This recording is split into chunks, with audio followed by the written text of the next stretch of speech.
item to add to the agenda, and that's an executive session for a collective bargaining.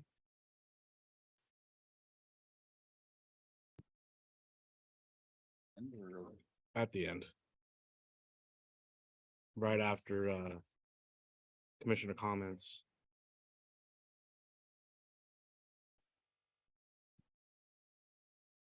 Any other adjustments to the agenda? All right. Yeah, it just, Brian, can you bring up the Zoom meeting? I see it on the, there we go. All right. All those in favor, say aye. Aye. All those opposed, say nay. Yes. Motion by me. There was never a second. I'll second. Okay, seconded by Commissioner Fernhoff.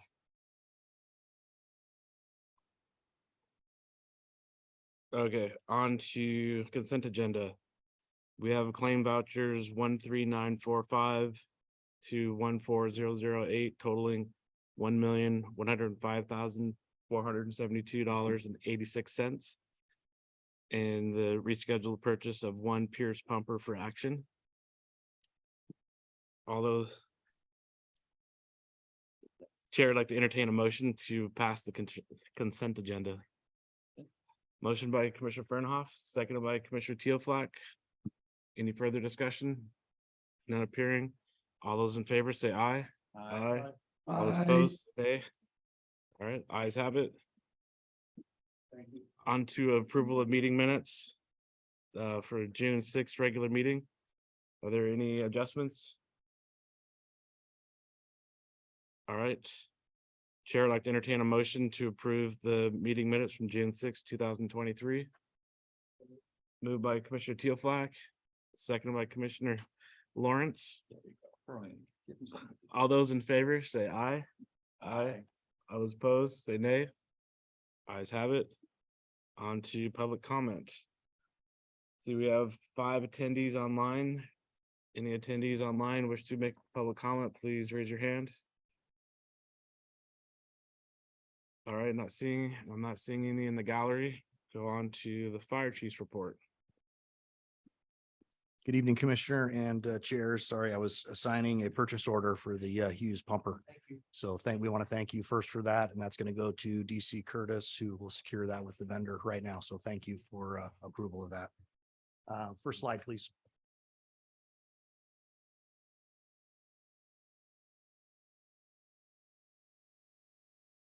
While Brian's bringing that up into slideshow format, the first slide is going to be our lone brush engine from Getchell was deployed. And commissioners, you know that our crew that went out has come home safely on the 13th. And we want to thank Captain Dennis Lunny, firefighter Joe Cox, and firefighter paramedic Robert Worth for all of their work with the Baird Springs fire near Quincy. It's these individuals are going above and beyond to provide service every day they're on duty here in the RFA.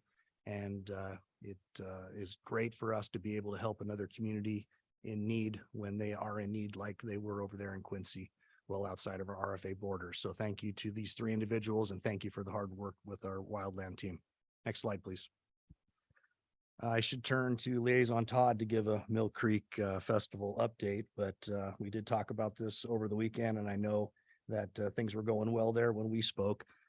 Shawnee, who's on with us tonight, was a big part of this as well, but we want to thank our outreach team, fire corps, and bike team that staffed the event for the full 2 days. We rotated through on duty Battalion 11, Battalion 21, MSO 21, Engine 12, Engine 14, Medic 76, and Medic 14 Adam throughout the weekend to provide support to the event and also provide apparatus tours. So a first year for us working together in this event and very successful. So thank you for the invitation from the city of Mill Creek, and thank you to the residents of Mill Creek that attended. Next slide. So commissioners, you know that as Marine 16, and the big rock behind it is a breakwater for the port of Edmonds Marina. And what you see on the top of it is projectiles from seagulls and other fare that flies through the air. And part of our interlocal agreement with the port to have the berthing there is we graciously clean that off periodically. This is the second time that we've done this recently, during COVID and post-COVID, it built up a little bit and we've gotten it nice and clean. And it's very appreciated by the residents and users of the port area. And it gotten to the point where the aroma had changed a little bit in this very nice location during the summer months. So thank you to Station 17's crew that worked really hard to make that happen. That's not easy to do in a confined space like that, and all the things that are happening in a vessel like that, and the hydraulic pressure that's cleaning those rocks. So good job by the crew today. Next slide, please. Someone cried foul, right? Exactly. So Commissioners, some of you will know this person's face from visiting an important day for the fire service in our nation, which is September 11th, and remembering those that were lost that day. But the person there in the uniform is firefighter David Bronco Erickson, and he joined the Edmonds Fire Department in 1991. He is a unique individual and a jack of all trades, in that was on the dive team when the Edmonds Fire Department had one. He's been on our bike team. He's part of our ladder company. He's been a technical rescue team member. And he's also been a key participant in firefighters crossing borders to help other cities and areas in Mexico and other areas that don't have the right tools and equipment and training. He's been part of that. But most importantly, and the legacy that he leaves behind in our organization, is that 9/11 memorial there would not have happened without David Erickson. He took a concept that at the time wasn't always supported or believed in or funded, and made a concept happen to make a key resource for people to come visit and think about what happened that day. That's truly a community asset. And we're lucky to have had his service for 32 years, and he is hanging it up at the end of this month. So on behalf of the RFA and the residents we serve, we want to thank David Bronco Erickson for the role that he played in our organization for so many years. So congratulations, Bronco. And with that concludes my fire chief report for this evening. Thank you. Thank you, Chief. Do we have any questions? I have one question. I went to the Mill Creek event on Saturday, and there were 4 bike paramedics. They weren't listed in the people that were there. Yeah, I might have spoken too fast, but outreach team, fire corps, and bike team. Oh, okay. I was looking for the different call signs. Oh, So, copy. Yeah, no, we just call them bike team. So thank you. Yep. Good question. Anyone else? All right. Thank you, Chief, for the report. You're welcome. Thank you. And thank you, Bronco, for your years of service. On to the union report with President Moore. Good evening, Commissioners. Commissioners, report tonight be pretty short. Next week, our group's going to be out. We're going down to Black Diamond. We're going to be at a kids burn camp, and our locals hosting some lunches down there. And so we're going to be down serving lunch to some burn survivors. So we're going to be out doing some PR stuff there. Outside of that, spent the morning, actually had a meeting with our Public Lands Commissioner, Hilliard Franz. Spent some time just talking with her today and kind of going over some potentials of just what's available from the state and what future potential options may look like for funding to get to local resources, and what some things would look like for fire protection as far as for wildland scenarios go. And so had a good conversation with her. We also talked about local EMS funding. I know she's also running her campaign, but the governor, but with some of that stuff resolved around a little bit of the medical side as far as mental health, our community resource stuff and whatnot. So had a really good conversation with her, got some good insight on what may be available, but the big topic was just some wildland stuff that we talked about, and potential revenue sources or potential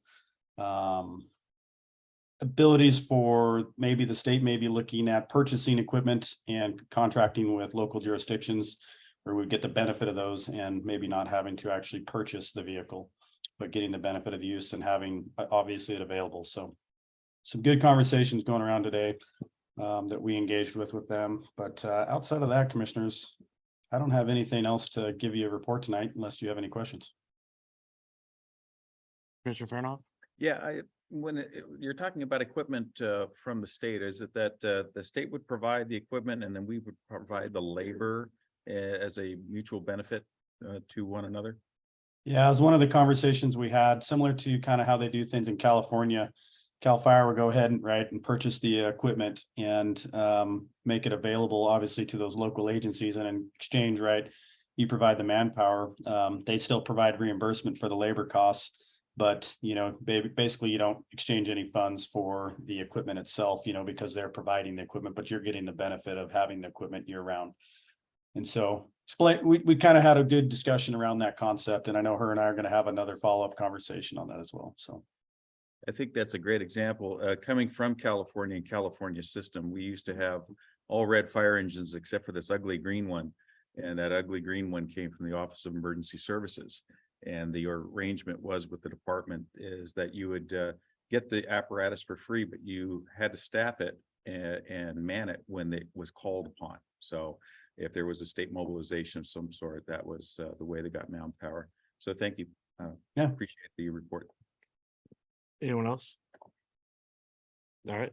Thank you, President Moore, for the report. On to unfinished business, the 4th of July analysis with AC Isotalo and Community Outreach Manager Guzman and Communications Director Hines.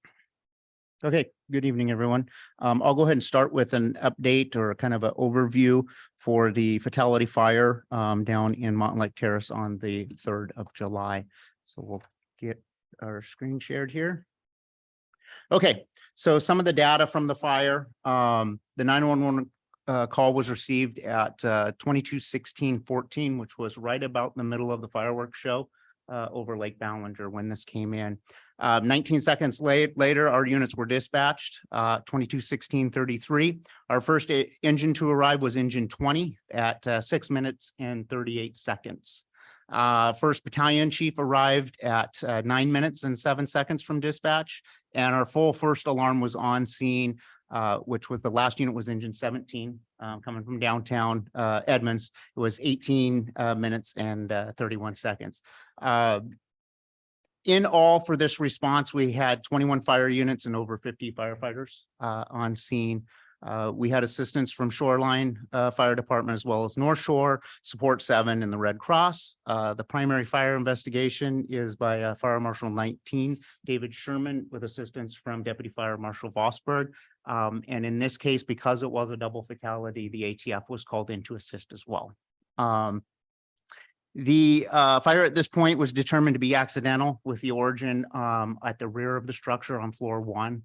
And the cause is still under investigation. Some of the factors contributing to this fire, as you can see in the picture there from across the lake, significant full involvement of the center structure, or the center of the structure, which is, there was 4 units. So you can see where the most charring is in the upper right-hand picture there. So what happened here, it was a warm night.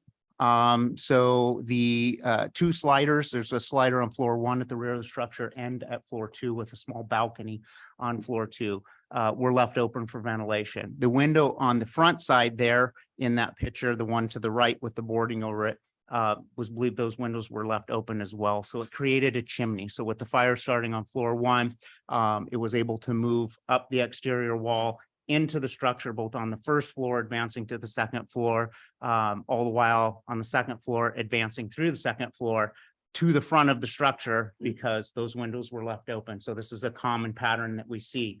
Additionally, it was a warm night. There was a lot of fuel load in that occupancy as well, contributing to the fire.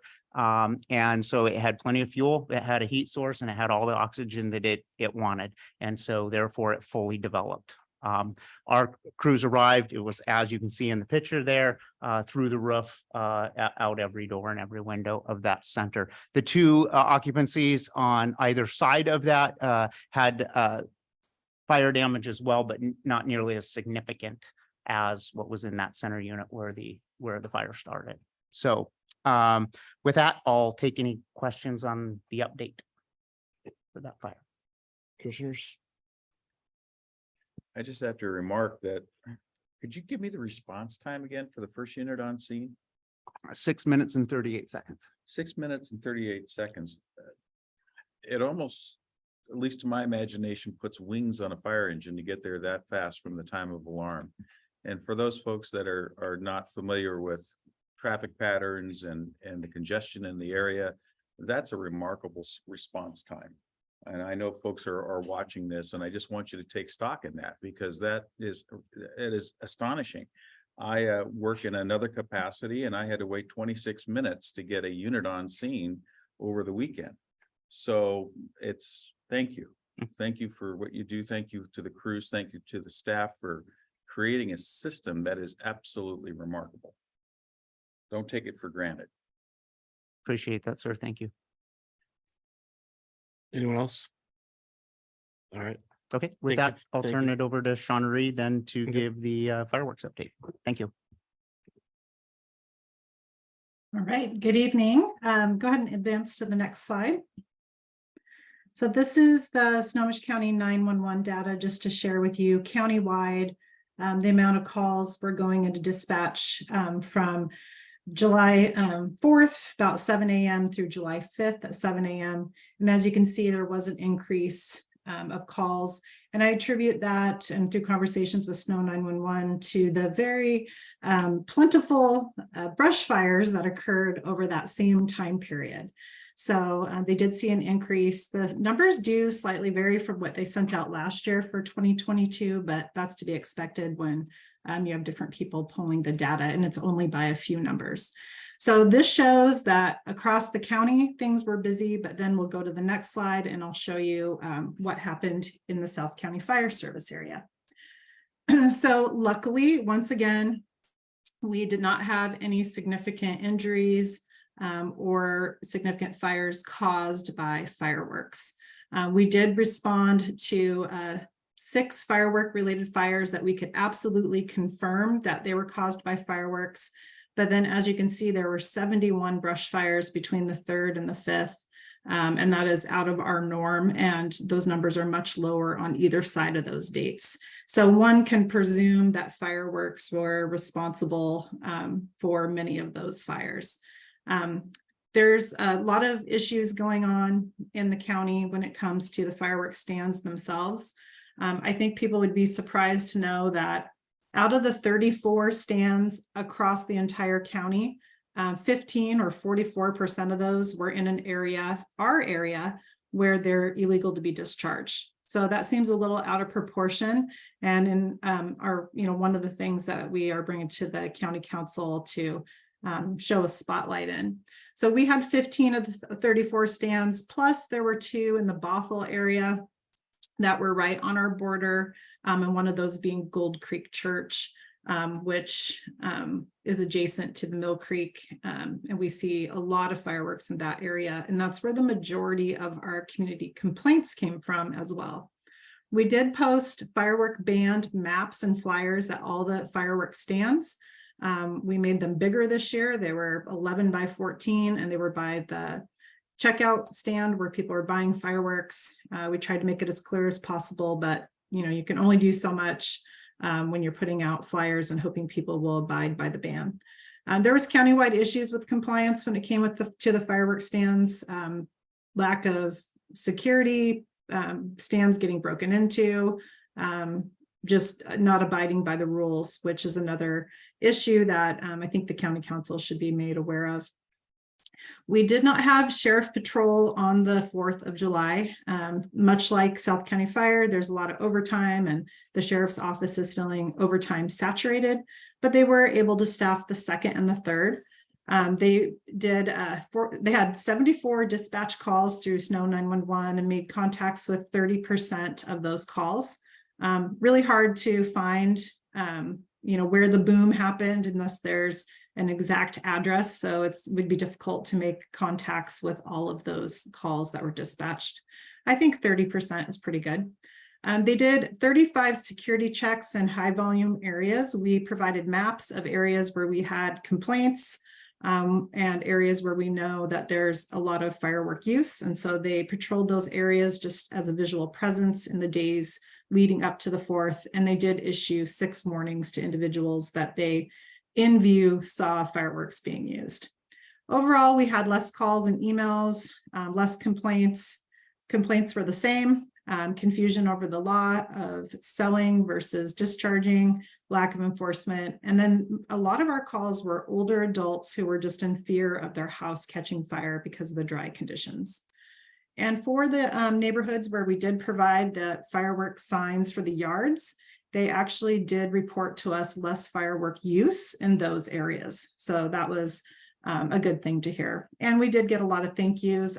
The Mill Creek Festival this weekend, I counted probably at least 15 to 20 thank yous just Sunday alone. So very appreciative of the work that we've done to try to help lessen the amount of fireworks being discharged. And that's my report. If you have any questions, I'll be happy to entertain them. Commissioners, Commissioner Chan. Yeah. The free warning, what happened to it? Just nothing will happen, but they were on the record? How does that work? So they have a record of receiving a warning, but there was no citation given. So essentially, if they were called back again a second time, they would receive a citation. Okay. Can be some press release, something like that, that's free warning out there? If that's. I certainly think we could use that information, especially Right. going into the next year to, talk about the fact that we have patrols and that warnings were given, and just continue with the education about the fines and potential legal consequences. Well, I like the way that we engage in 30%, right, of the call. Yeah, I So- was very pleased with that. That is better than the statistics from the last time we contracted with the sheriff's department. Yeah, I think that need to emphasize, because, you and I know certain people thought there's no response, nobody go out and do anything, but I think that should be, I emphasize to some of those support groups that we are taking action, we pay for it, and definitely we're moving to the right direction. That's, I'm trying to summarizing it. Noted. Thank you. Yeah. Anyone else? Commissioner Fernhoff? Yeah, I just wanted to thank Assistant Chief Jason Isotelo, our Community Outreach Manager, Shawnery Guzman, who is on the line with the presentation, and Communications Director Leslie Hines, for a great job in giving us these kinds of details, and for forewarning us or arming us for what's potentially going to happen next year. This is really good information, and hopefully we'll come up with some strategies to minimize the effects of fireworks in our RFA going forward. Thank you. Vice Chair Rowland? Do we know what the total cost of this was? For the sheriff's office patrols, it was just a little over $6,200, or excuse me, $6,700. And is there, I mean, I know that they were busy. I think the whole point of this was to get patrols out on the 4th. Can you give me more information as to what happened there? Lieutenant Raleigh did his very best. He tried everything he could to get patrols out on the 4th, but with just their overtime saturation and people wanting to spend the holiday with their families, it was just a hard sell. All right. Anyone else? All right. Thank you for the presentation. Thank you. On to request for statements of qualifications, architect selection for action with AC Eastman. And I don't think purchasing manager. Shane's on vacation, so Okay. I've got it. So this is we said we bring this back from last meeting for the board consider for action. I do have a little bit of updated information on the questions that were asked. And talking to Shane well, as he's gone on vacation. Just so the board knows, in all actuality, we didn't have to do an RFQ. Shane actually does a statement of qualifications as part of having an active roster that we keep on the MRSC. And so just to give you some background, we had 56 architects already on our MRC roster. And so we could have picked from that roster because Shane had already done his process. And this roster, people can join it on a continuous basis. It's not this time of year is the only time you can join. It's open all the time. They put in their statements, they become part of the roster, and we can then vet them and use those resources as we go. As we said, we discussed the conversation with Richard Davis, legal counsel, and he kind of recommended that we actually do an RFQ. And really what that is just a resume. And for the agencies that have already on our roster, really is to update anything needs to be updated. And for most of them, it was sending what we already have. So what happened with that is when Shane sent that out, he actually emails it to each one of the vendors that are on our list already and said, hey, we're now moving forward. Please update if you're interested in the work that we're looking at right now. Submit. We have 3 people submit. We went through the scoring criteria. And as we said before, the rest of it is going to be an overview of what we already talked to you about last year. TCA was number 1. Lawhead was number 2. And then ZBA Architecture was number 3. And so the interesting thing is I actually didn't realize that we actually had a standing list of architects as a result of just the general course of work that Shane Johnson, our purchasing manager, already does. It's just a matter of course. It's continuous and it's not set in a space and time. People can send in and get on that list anytime they so choose. And so and the other piece, I know there was a conversation about is 7 days or 9 days long enough. It was 7 business days. That's actually fairly normal for this. I did have a subsequent conversation with Richard Davis, and he was just submitting an RFQ for the exact same thing. It was 5 business days. So this is not unusual. The fact of the matter is it's a resume. To add to that, it's folks that were already on our roster that were requested to update. And so it wasn't a laborious amount of work like an RFP would be. Request for proposal is very, very different. They asked for very specific information on the project you're doing. This was not that. And so I hope that answers, I think, some of the questions that came as a result of the conversation we had last week. And I guess I want to thank Shane because Shane was actually out of town and took time on his vacation to actually fill me in and give me the blanks. I know what purchasing does to a certain extent. I didn't realize that he's actually really good at what he does. And he keeps this organization in a very good position with regards to what we do and how we purchase and to ensure that we're compliant and following the rules and making sure that we get the appropriate responses and as broad a response as we can get. And so I guess I'm happy to say I got a whole lot of information back that actually makes me happy to be able to tell you and give you a little bit of background of what Shane actually does. That if it wasn't for the question, nobody would know because he kind of does that stuff in the background. And so with that, you've got the request of staff is that you guys approve the selection of TCA and then staff will enter negotiations for a contract. And specifically this contract will be for Station 22. If there's addition, and that will come back to the board for approval before, you guys have to approve that contract before we get to move forward. I'm hoping that's a fairly short turnaround time. And then any subsequent project that gets added, if we get down to the end of the year and we identify other capital things that we're going to do in the facilities plan, each one of those the contract will be negotiated independently, come back before the board and approve independent. So this isn't a blanket. Each project that we bring forward as part of this will come back and we'll have a conversation about that as we go. So with that, I'll take any questions and board would entertain approval of the selection and the authorization to go negotiate a contract. Thank you, Chief Eastman, and thank you for the filler information. Filled in a lot of gaps for me as well. Commissioner Farnoff, you said you had a question. Not so much a question. I just want to reiterate what I thought I heard, and that is that the process, which I think was the topic of discussion last time, and just to clarify that, one, we have an established relationship with TCA. We've used them in the past.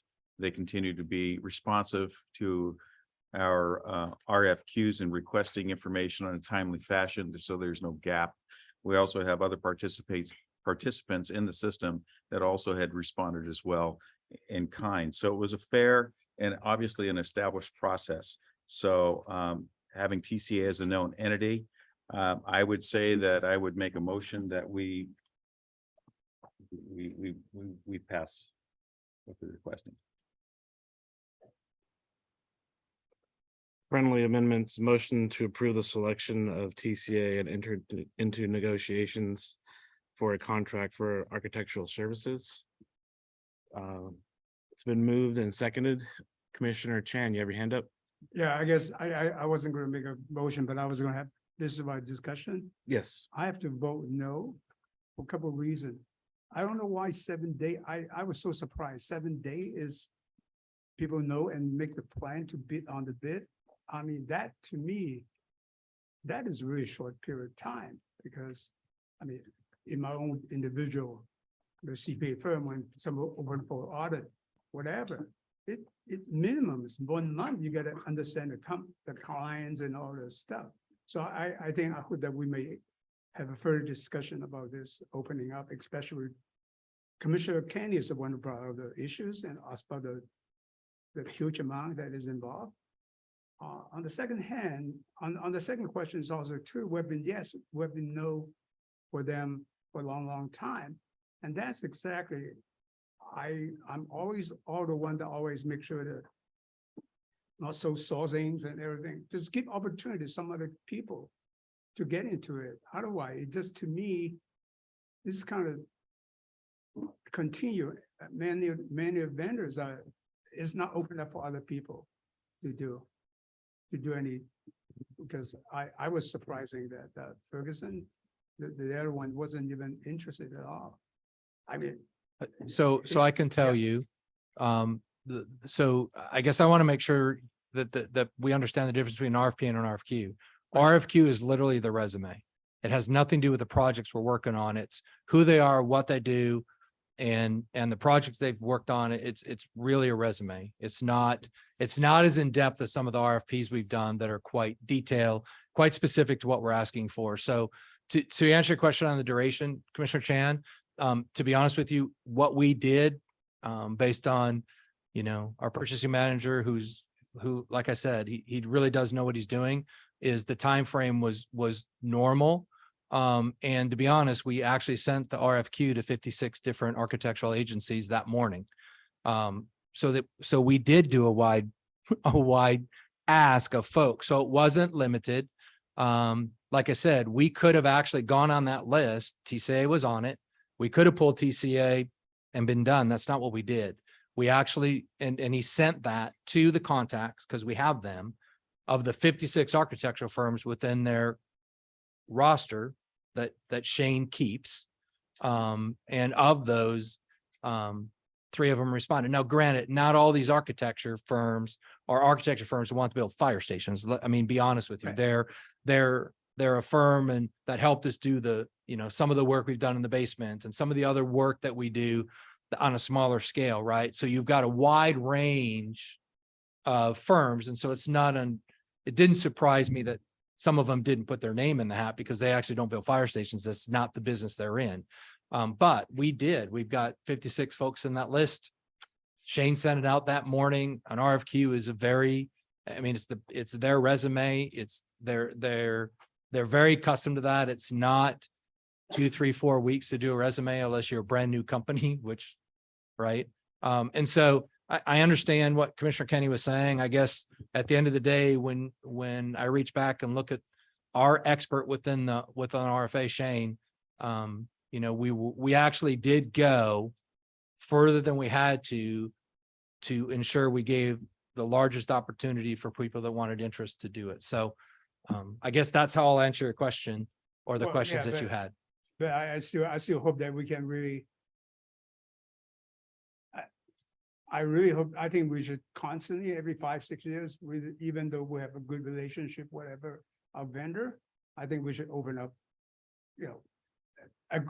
using our effort, not just go for the check marks. Oh yeah, I sent it out and everything else. Yeah, but I mean, But Commissioner Chan, we're not just checking boxes here. Shane does his due diligence to No, make sure Now, that we do exactly what you're talking about, right? And the thing is the list that we have with MRC, it's an ongoing list that you have and they're all, I mean, the firms, Ferguson knows this and Ferguson, I mean, they can put their name on our list or not put their name on the list if they're interested. Right now, they're not. And so I guess I just want to make sure that we aren't doing this to focus and quite frankly, the folks that actually scored in all this have never worked with TCA, right? I mean, I wasn't part of that process. And so I guess I want you to know there is transparency in this and we didn't do this to pick TCA. We could have, we did not. We went through the RFQ process. And at the end of the day, TCA is one of the, when it comes to building fire stations, there's only a couple of them in the state that actually do that kind of work and we know who they are. And so, but I guess I just want everybody to know Shane doesn't look at this with a bias. He goes out there to get, the people who are interested and two, he doesn't go at it with a bias and he fights hard not to be biased when he does it. So I guess I just want the board to know we didn't, that's not the folks that are doing this work on our behalf. Sometimes that's what we want, but Shane doesn't let us go there. No, let me clarify that. I'm saying there's not saying Shane's doing a good job or bad job. I'm just looking as an organization. I think we should, able to, extend it, more open up, give more time to people for response. So that's what I'm trying to say. Commissioner Chan, I don't know this to be a fact, but I wonder if Rice Fergus Miller or some of these other firms understand that TCA has been working with District 1 and then the RFA for over 8 years on the capital facilities plan itself. And this is the first action about a fire station that's been taken since the last time we went out to bond in 2003 to build those stations TCA helped us with. So I wonder in the industry, if the professional courtesy wise, that sometimes when a project is actually going to get implemented, that's been studied for that time period, that there's other vendors that could potentially look at this work, but they stay away from it because of the longstanding project that's been thought about that's actually going to get started. I don't know if that's the case or not, but I wonder if that's why maybe they stayed away. Yeah, no, I wanted to, but I think also because I just finished it. I think when we give TC the project about capital facility plan, we make it clear is not no self-interest, right? Because he wanted to build more station. We said, no, I just want you to be independently looking at that. So now they've also be bidding on that. So that's a little conflict in there. Oh, staff definitely hears what you're saying and we believe the commission all feels that way. And so does staff, that we want to make sure that's one of the functions for MRSC and why they do what they do with their rosters, to allow for public entities and junior taxing districts like us that aren't municipalities that have the AWC as a resource to make sure that we're doing the right thing that passes the public sniff test. Well, I'm expressing, Commissioner Lawrence have been patiently waiting. I yield the floor to. Thank you. Lawrence. Commissioner Lawrence, yes, thank you for patiently waiting. Yeah, was there a price that they gave? Were they asked for a price? Did they bid on this? No, it was a request for Okay, qualifications, that's- which, so there is no Hold on. dollar question with Hold this, on. Commissioner Lawrence. That's all I wanted to ask, and I'm gonna ask another question. So they operate like we hire a lawyer. I mean, they charge us for their time, or architects usually get a percentage of the construction costs. How are they going to get paid if they just end up designing this station? How do they make their money here? So when I want to say, I don't remember the month we brought back and got an estimate of what the cost is for, and I want to say it was between 1.2 million and 1.3 million to do the hard and soft work prior to construction of a station. Some of that's driven, and I don't want to, I want to make sure I'm doing this right. So Chris, if I'm saying this wrong, correct me.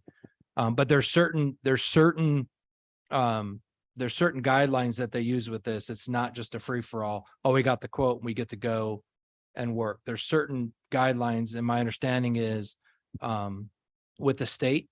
So there's certain guidelines that go along with that piece about the cost. And so part of, as we go through with this, they get there's cost built in that this it has to do with the permitting and all that, and we'll get the fine detail of that when we negotiate the terms. Yeah, that's clearly in the we packet go. right here. It says will be determined after a contract for architectural services have been negotiated. So this is just a qualification.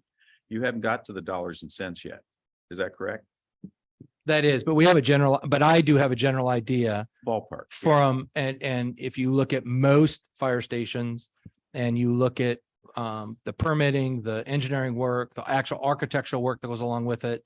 And once again, I'm not an expert in this arena, so I'm probably missing a bunch of things, and it's between 1 and 1.3 million was kind of the estimate that the ballpark. And I think when we came back and talked to the board about, here's the next step as we go and do this, be prepared and get an idea of what the cost was.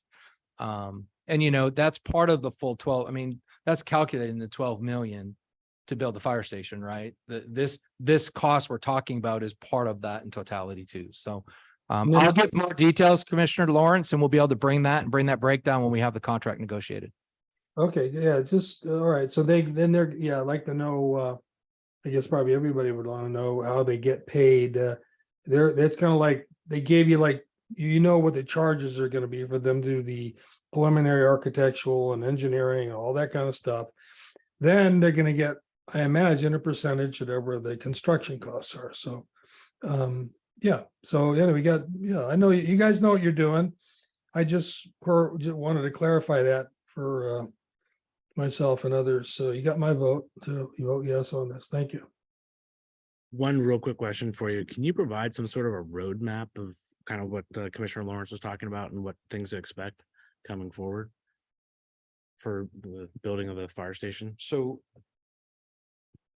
we have a very basic one in the facilities plan that shows architecture, design, permitting, groundbreaking. So we do. And if I will go back to the presentation we gave that shows all of those, and the I'm going to say the Gantt chart, but the Excel document that we use as a Gantt chart. If you actually go look at that, it'll show you when we start the project, which is the permitting, architectural, engineering, to prepping the ground, to building the station, and gives you it's roughly about 3 years from start to finish.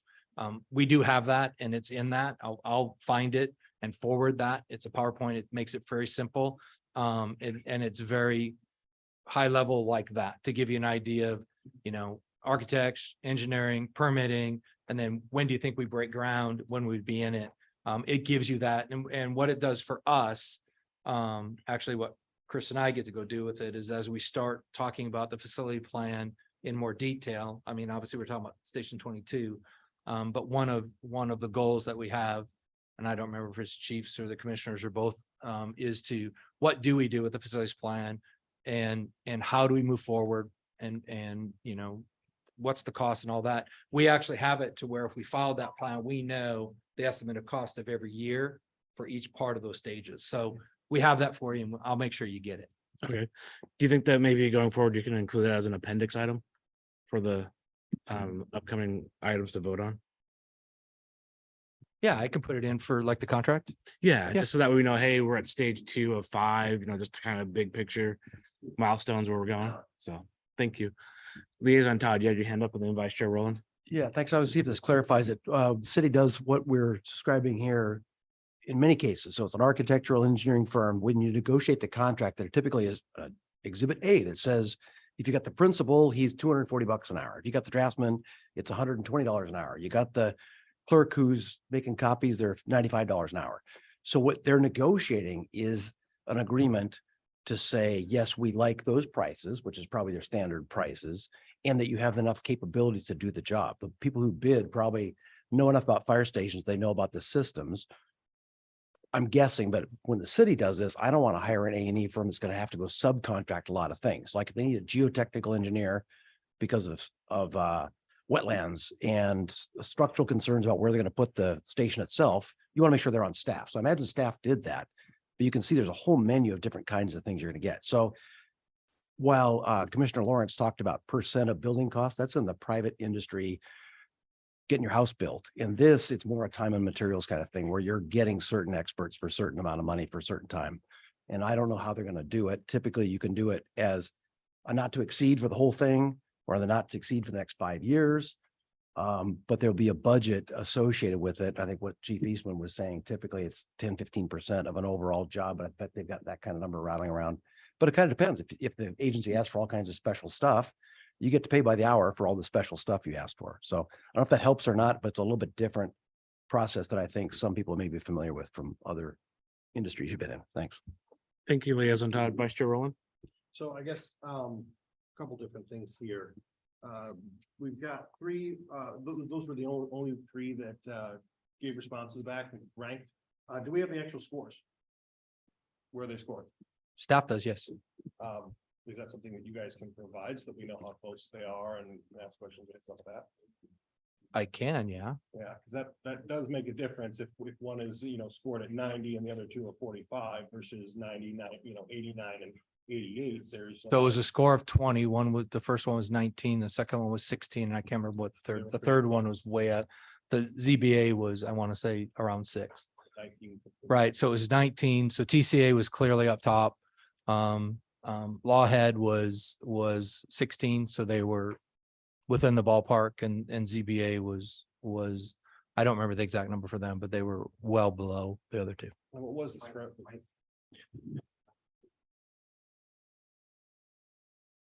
And what was the scoring criteria there? Weighted wise, can you just give us a background of how you came to select this firm over the others? I mean, we can say it scored better, but Mr. Todd said that he imagined that you guys did a couple different things. Were those assumptions correct?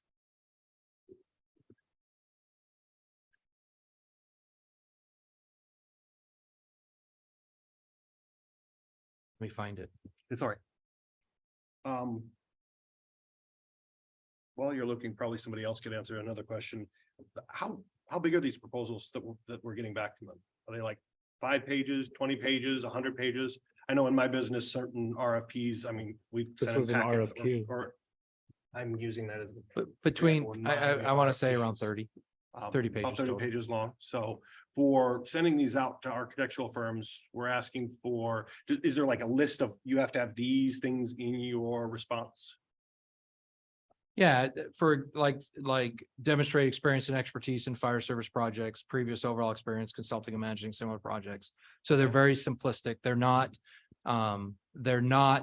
unique. These are very common. In other words, the template we use is very common to what the other fire service use. We weren't crazy goofy. Rich actually weighed into the RFQ and added a couple things that he wanted to see in it, but it's pretty standard. It's pretty standard. It's not outlandish. It's not like they go, we've never seen that before. It's pretty straightforward and normal stuff for them to do, is my understanding. Gotcha. So this is like ones that have done business with the fire services before, doing architectural plans for them. We kind of have that already ready to go. You said that we sent it out to 56 different firms. How many of those firms would you say traditionally do fire stations? Is it only those 3? I'd have to ask Shane. I don't know. I don't know how many actually. My guess is not as many do fire because that's a fairly narrow scope.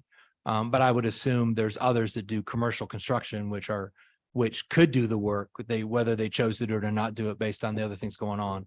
I don't know. I don't have that specific about who they are. I just know, we had 56 different architectural firms that were part of that list that we reached out to specifically with the RFQ. Gotcha. I guess the reason I'm asking some of these questions is, I guess, to Commissioner Chan's point with the 7 days, I want to understand what a firm was, expected to perform and deliver in those 7 days, as far as volume, as far as specifics. Sometimes in the middle of the summer, especially around this time of year, there's people that are taking vacations. If the wrong person's on vacation, then 7 days is just the week that they were off and they just aren't there. Insurance. So I mean, insurance coverages, liability coverages, stopgap insurance, stuff that I mean, in So very self-insurance little retention, that's specific to fire stations, it's just, or just it's, what it- you would give to anybody that asked for your firm's, yeah. bona fides. I mean, the specific questions are, have you built fire stations before? Do you, those kind of things, what experience do you have? But the other is very general. And how much um, did that weight, the, I have to go find, Alright, I don't so remember I'm sorry, I'm throwing all these at you. now. I actually did do the scoring, so, Oh, gotcha. um, So then we do these RFQs, we find out who they are. They have the rates in there, to Mr. Todd's comment. not in here, not in the RFQ. So we don't know what each of them charge, even at a general per hour basis, to do any sort of comparison to find out. I mean, I guess to my thinking, if I'm gonna go out and buy a car, and I like a fast car, I like a car that, has a convertible and a couple things, and if I lay those down, I could very quickly end up buying a Ferrari because it's gonna score the highest, but I don't know the price going into it, and if I only get the price of that and don't shop around, I don't know. So I think, So here's. So if you go do a RFP and get the price, you're gonna end up with the lowest bidder. Regardless of the qualification. I mean, we have to be very, very careful because we're asking for qualifications. So we get the people that we know can do the job. Very different than how much you're gonna charge to do the work. Because if that's the part of the difference between an RFP and an RFQ. You go down the path of an RFP.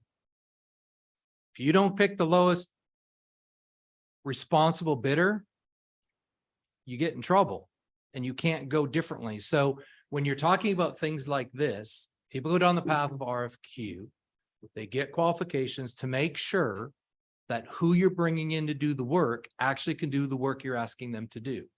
There are a lot of agencies out there that says, yes, we can build a fire station.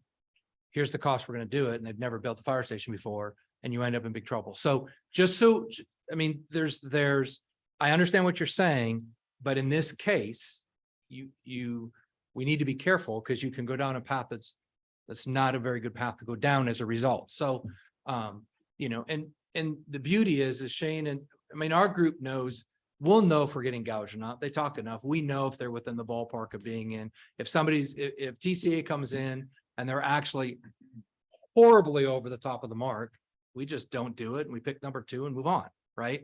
And so that the reasons for RFQ versus reasons for RFP are some of those kind of things. And I'm not the purchasing guy, but I do know that you end up in places where you go down and the whole point of the bid process is you take the lowest responsible bidder as a result of what we do. And in the case of architecture work, that's not how architects are selected and work is done in that regard as a result of all the other pieces that go along with it. So most people, that's not the process you go down for those reasons.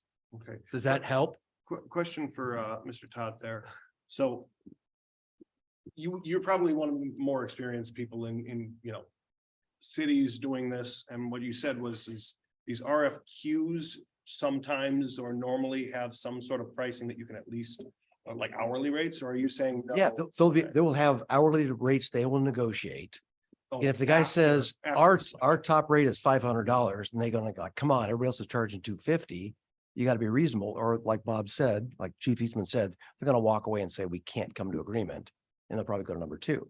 So this is just authorizing the staff to go negotiate. You'll find that all these architects are charging about the same. All the engineering firms are charging about the same.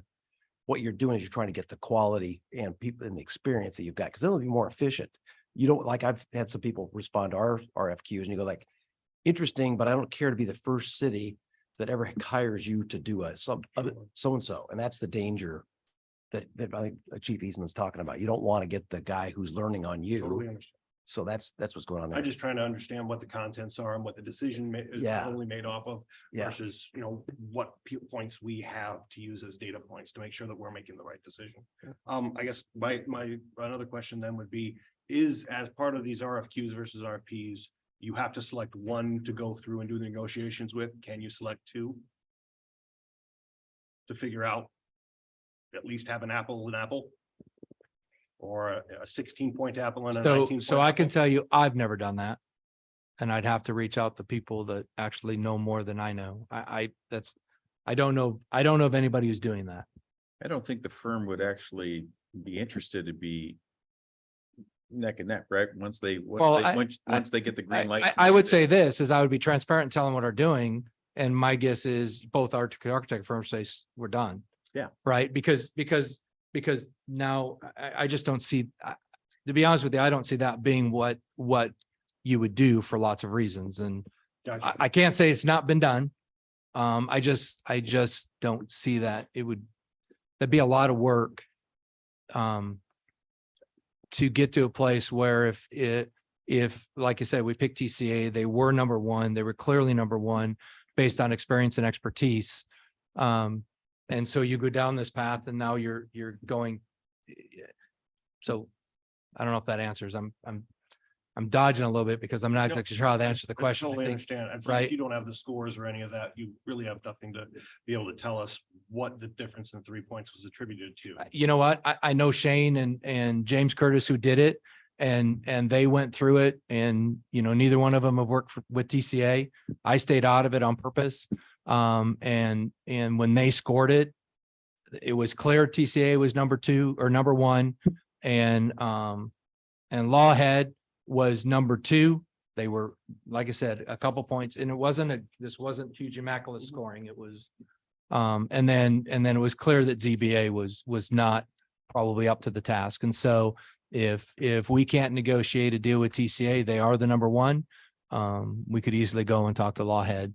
And they were second and they were, 20% behind, so to speak. Gotcha. Right, we're in discussion. Understood. All right. Thank you for answering those questions. I think that makes me a little bit more, competent to vote on this. The one thing I would ask is, timeline wise, if this were to wait till the next meeting, if we were to push it off, would that have any impact or at all on timeline scheduling, availability, anything like that? Well, that's at the discretion of the board. I obviously we're just negotiating a deal. So all it means is if we wait, it's just another, well, it's a couple week delay. So we actually can't start talking to them until after the 1st of August. And it just moves the project further down the road, right? Is all. Do we encroach on a fiscal year? I mean, makes a difference, make or break. Feds are. I don't know, but I don't know. I guess I don't have a good answer to that. I just know if, I will tell you personally, I wanted to have this before you in June and have it negotiated so we could start building station 22 or rebuilding station 22 in July. So from a personal perspective, we've got land, we're ready to go. Things don't typically get cheaper as you wait. So staff is wanting to continue the momentum we have with regards to station 22 and get it moved. So it just delays that is what it does, Commissioner Rowling. I don't think I have a timeline in my head because I want to continue to move. I think it helps us with our conversation with facility plan, it keeps the facility plan in the conversation as part of the goals chief has for us to continue the conversation about what is our long-term. 22 is the easy one. The big question comes when we look at the rest of the stuff we need to do and what does that mean? And so for me, it's keeping the momentum of the conversation because it's a big one. And we need as a group and the board to discuss where we're going to go so we can actually, plan and work on, the fiscal components of it and the strategies to go there and stuff like that. So it's a self-imposed move forward. But I don't think there's anything that is going to hurt if we don't. Okay, just wait and make sure you're done. Commissioner Chan. Yeah, I think Commissioner Rowland, a lot of really good questions in here. I ask questions and beside the capital facility plan, when was the last time we really have? When's the last station bill was 10? Right? That was like, how many years ago? Station 10, 2013. 2013. Shane wasn't involved in that at all, I had to think he was at the North Shore School District back then. right? So Yeah, how off his does he resume. know TCA? All these things, but the way you presented, Shane know them real well and all that. No, Shane and James don't know TCA, haven't worked with Right. TCA. I have. I Right. stayed out of the scoring and Shane and James went through and did the scoring based on what the people submitted, what their experience was, all those other pieces. And so you've got two people who don't know any of the players at TCA. Impartial scoring. As impartial as I can Wow. get them. They know we've utilized TCA, everybody does, but they don't have a relationship with TCA like I do, working with a facilities plan, right? Maybe the way that you present it, they know real well the core of it, that for the scoring part of it. And here's my concern.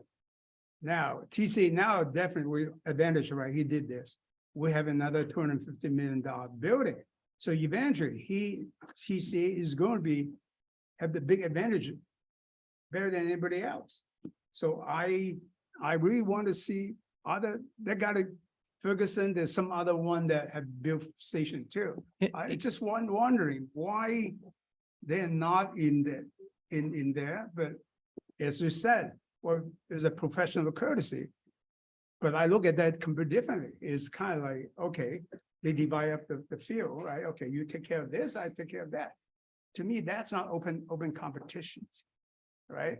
I'm as a commission, as someone who would just look at that, I mean, that's the reason,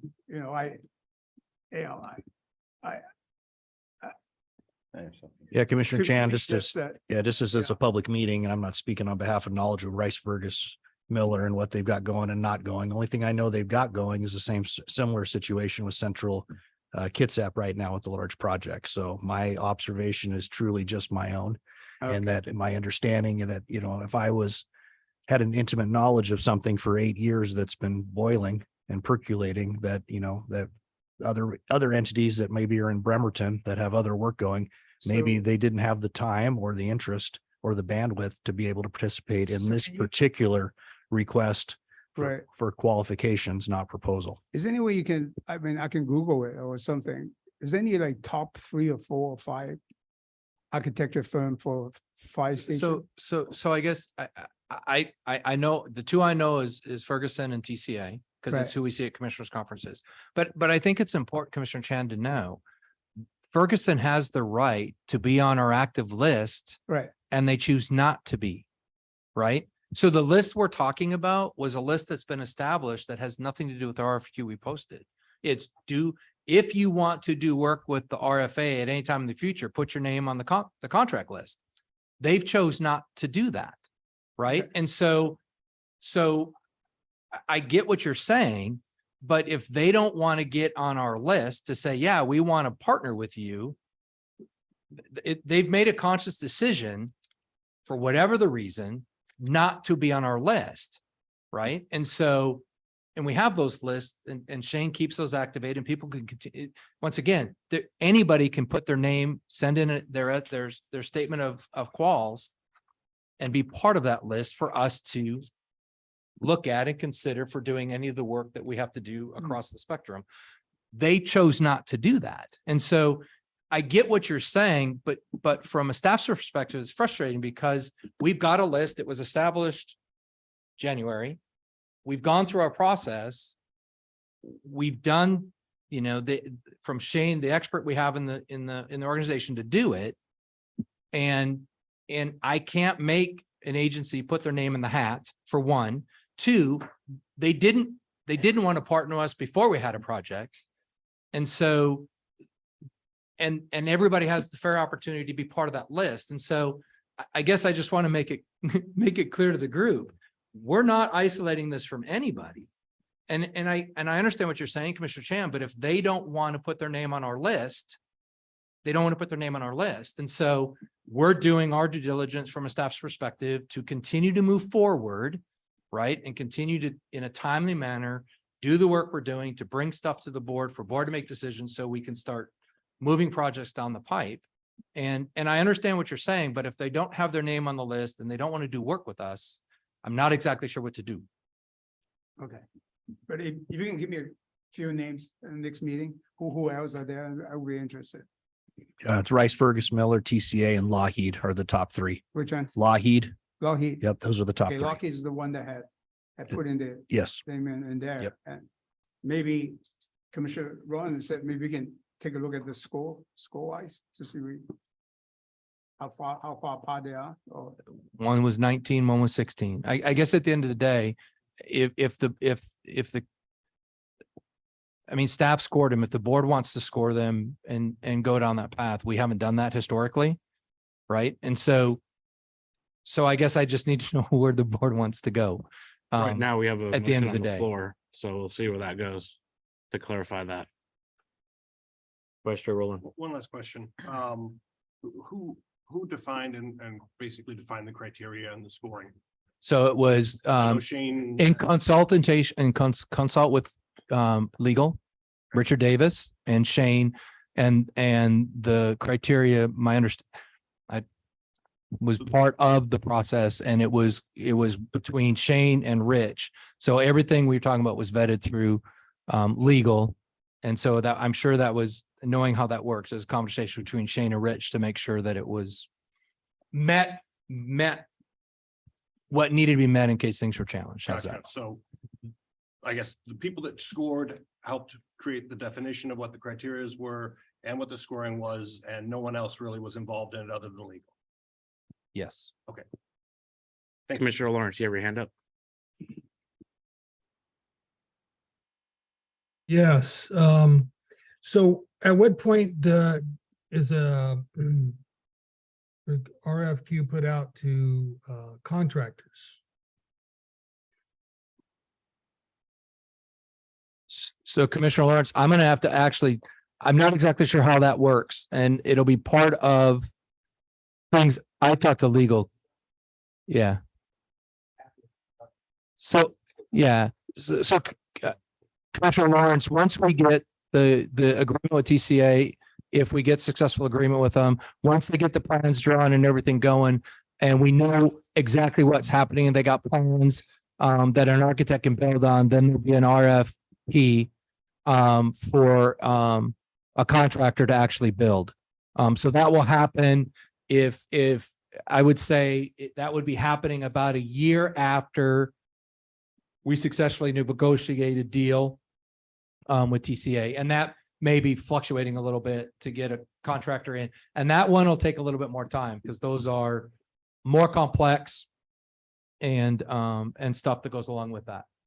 That's a definite bid. They say we'll build it for this much. That's it. Yeah. And I'm assuming that's the same as an RFP. I'm looking, yeah, that would be a request for proposal to actually build the fire station that would actually give you prices and all that associated with it. Yes. Okay, so I think I understand now with Commissioner Todd's input and and whatever your title is, Mike.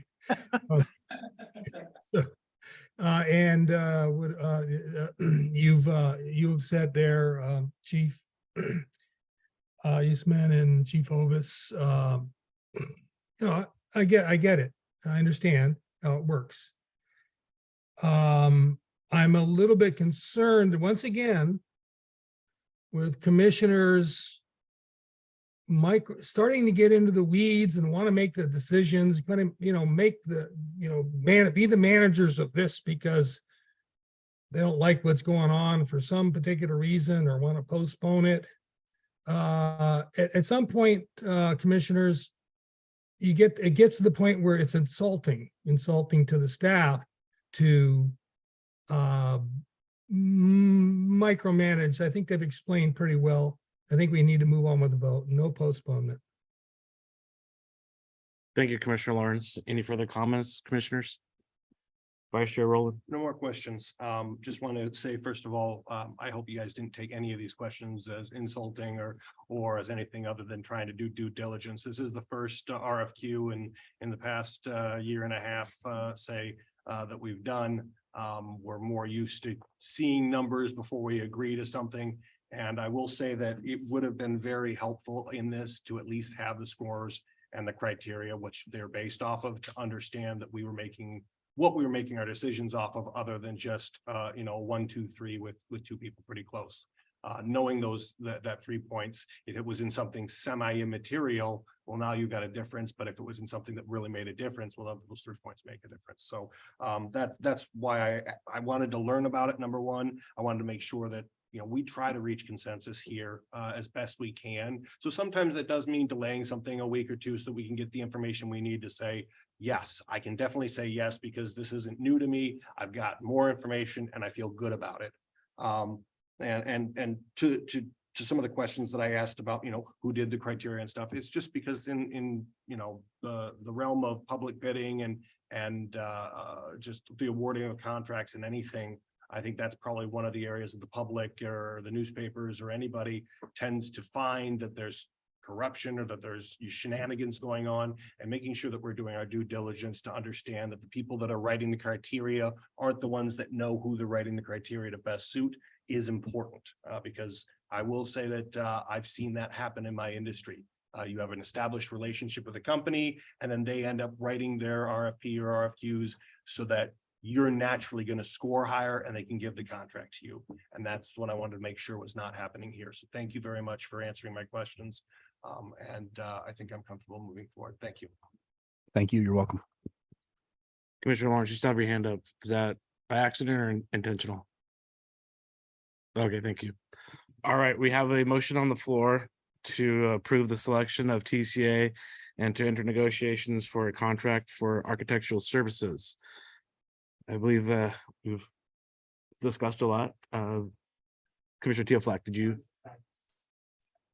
Yes, you did. It was, and so now we're going to go for a vote. All those in favor of this motion, say aye. Aye.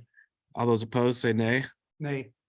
All right. Did you get my vote? Cause Aye, yes. yes. On the record abstaining from this one. Okay, with one abstention, the ayes have it. Thank you. 8:12. CFO Bothwell. You have, we're gonna go on to the revenue forecast and revenue planning analysis. Thank you, Chair. Good evening, Commissioners. We brought this item to you last week, and tonight we're just coming back to you for follow-up, see if there's any questions. And we have one update, and that's last week I told you that we used in the forecast 5.7% inflation.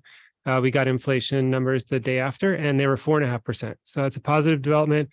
And that's CPIW, and that is actually the basis for the largest revenue that we forecast using inflation. So that's the update, and we just wanted to check in and see if you had any questions. There's a lot of information presented last week. So for 23, CPIW was 4.5%. Yes. And then what was it 12 months ago? 9.5 for Okay. CPIW. Just wanted to understand real quick those numbers. So it's a 5% drop, and that's pretty significant. So thank you. So I guess I'll add, we talked about a lot of things from the finance strategic, the finance strategic side. And so now that everybody's had a week to kind of digest what we talked about, and it's a lot of stuff, and from staff's perspective, there's some very important things, I think, to continue to talk about with regards to, some of those guiding principles with regards to finance, levy lifts and some of those things, and where we're looking, and we just wanted to make sure, because we kind of talked about a lot of things in a very short amount of time. If there's any additional thoughts with regards to that, my assumption is we're going to continue to have the conversation of that revenue strategy and the guiding principles associated with that as we continue through, and hopefully when it's done, have those so staff can use those. One of the things that we didn't talk about much last, but it's like I said, we brought it up a couple of times, and it's the capital studies plan. And one of the things on Chief's list of things to work on this year is the facilities plan. And part of that, when we talked about it, was we've got identified some info fire station needs And as you know, there's staffing requirements for those infield fire station needs. And so one of the things that would be beneficial is as we continue to have this conversation and maybe get consensus on guiding principles from the board, what that will allow staff to do is to complete some of the components of what I think you guys are looking at from a capital facilities perspective is, if we know when we think we're doing a lid lift based on some of those guiding principles, we can have some conversations at the staff level of, okay, can we bring additional folks on? Because we don't want to bring on a whole bunch of new people for one fire station. We want to gradually do things over time. And what does that look like? Can we do it within the current, the current revenue strategy that we have in play? Or is it something where we need to put something together and come before the board and say, that's not going to be enough. If we're going to do this, we need X amount of dollars for people. And here's what we're short as a result of our facilities planning. And here's some options to fix it, those kind of things. Where right now, everything we're going to do with regards to that means I need you to get me money somehow to cover that cost, right? And so there's other things that are hanging on the conversation we had last week. And I hopefully a conversation that we continue to have as it regards to strategic financial outlooks and maybe some guiding principles that will help some of us that have some of those projects that we're working on to bring some realistic things forward that shouldn't surprise anybody in the room and actually make things, I think, easier and smoother to go. So I guess I'll pause. And is there, things from the board or any questions that we can help? Or I'm hoping you guys agree that we need to continue to have this conversation as we move forward and hopefully get to some place where we can start utilizing some of the consensus we've gotten for staff to go do some of the other work that we're doing that's gonna rely on this conversation to for us to complete that side. And in closing, I'd like to take it even a step further and just, commissioners, the public has a choice in 6-year terms to elect you as commissioners. And there's a plan going forward for you to lead and you have a big part in where our annual budgets go each year. And it's important that staff has a plan. We have a plan that informs the public of where we're thinking about heading. And as we consider other regionalization opportunities in the future, it's come up in questions talking with the city of Mill Creek. Well, what's your funding strategy? What is your plan going forward? And the same thing is going to happen with other opportunities. So it's so important for us and the employees that we employ that are going to be here 25, 30 years, you as commissioners, us as administration and the leadership roles that we have, for us to wrap our minds around something. I'm looking at you, Commissioner Chan, and thinking about the questions that you've asked me. Chief, what have we done to prepare for sound transit? Well, we haven't went out and asked the residents of the RFA for new money. Since ground started getting broken and pilings were getting lifted and tracks were getting laid. So we need to think about how we are thinking about our long-term funding strategies, how those affect the public and our ratepayers and a lot of different things. And it's a lot of your responsibility and what your roles are as elected commissioners. So we hope, I want to double down on what Chief Eastman said, because it's going to really ensure the success of this organization and making sure that we can serve our public the right way in our growing RFA. So I'm off my soapbox. Thank you. Thank you, Vice Chair Rowland, and then Commissioner Tealflack. Oh, I thought you had something. Okay, Commissioner Tealflack, and then Commissioner Chan. SIPO Buffalo, the CPI number 4.5%, that's what's going to be the raise that the union employees get for the next 12 months. That's correct. That's not as bad as we're expecting. Yeah. That's good. Great. Thank you. Commissioner Chan. Yeah, I definitely have my own, which when I first started, and I can see that, first of all, I mean, it's great that we got to the situation now, but I really do not want our taxes to increase. So we got to nimble. And we also, I think most important thing is that all the technology right now, we don't really, we can really take advantage of them. I talk a lot about it. People think I'm crazy, the Zoom, the drone, that type of thing. And also too, I really do not believe we need to build that $250 million stations. I think we need to really Because first of all, 15-20 million dollars, that's a lot of capital to invest in one place. Especially when the population change. And then it's no longer there, right? So I think that the actually Commissioner Manners' idea to rent a retail or strip mall store and to be just medical type of thing. We definitely need to negotiate with labor, but also labor understand that too. I just checked my property tax for this year. There's a lot of money, 1,400. You know, basically besides school district, we're the second largest tax in there. And also, I'm also rely on the facility, the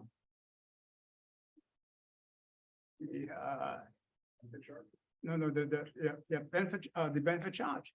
I think we really need to say that for certain industry, certain consumers, they need to pay more. I mean, that's reality of it, right? And so this is a lot of things that we have to be self-sufficient.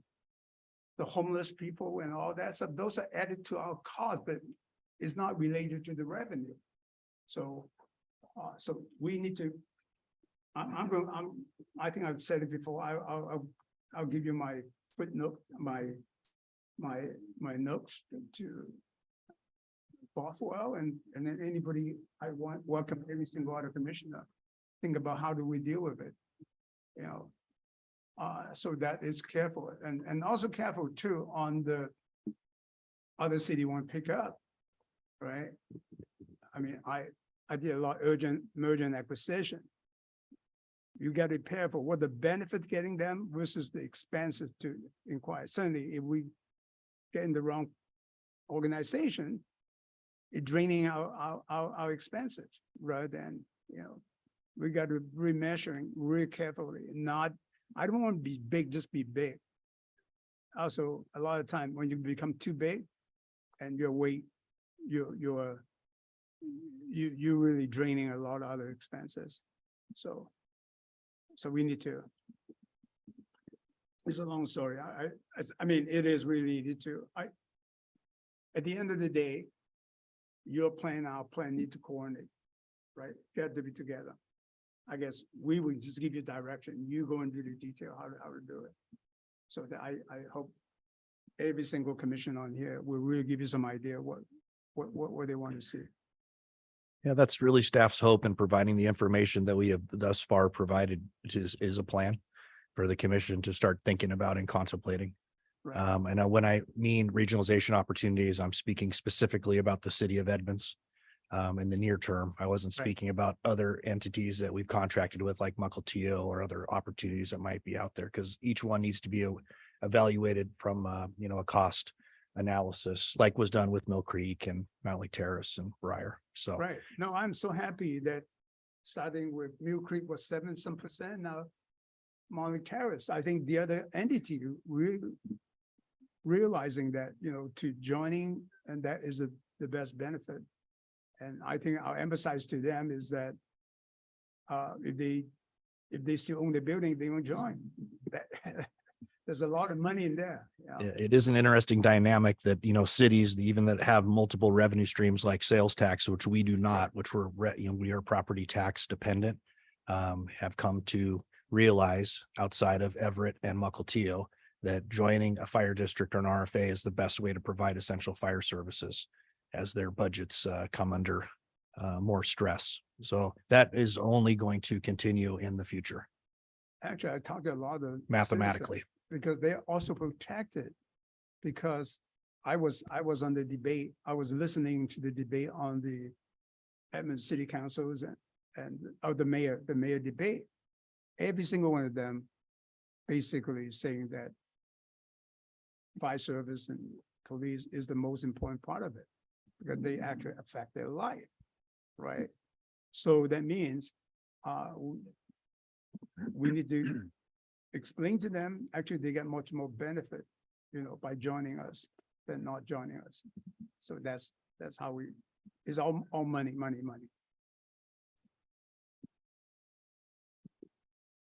Thank you. And Commissioner Farnoff, you have Yes. something to add, and then we'll go to Vice Chair Rowland. Chief, earlier you had given a response time to the fire at, in Mill Creek, not Mill Creek, I'm Montlake sorry, Terrace. Montlake Terrace. What was that response time again? 6:38.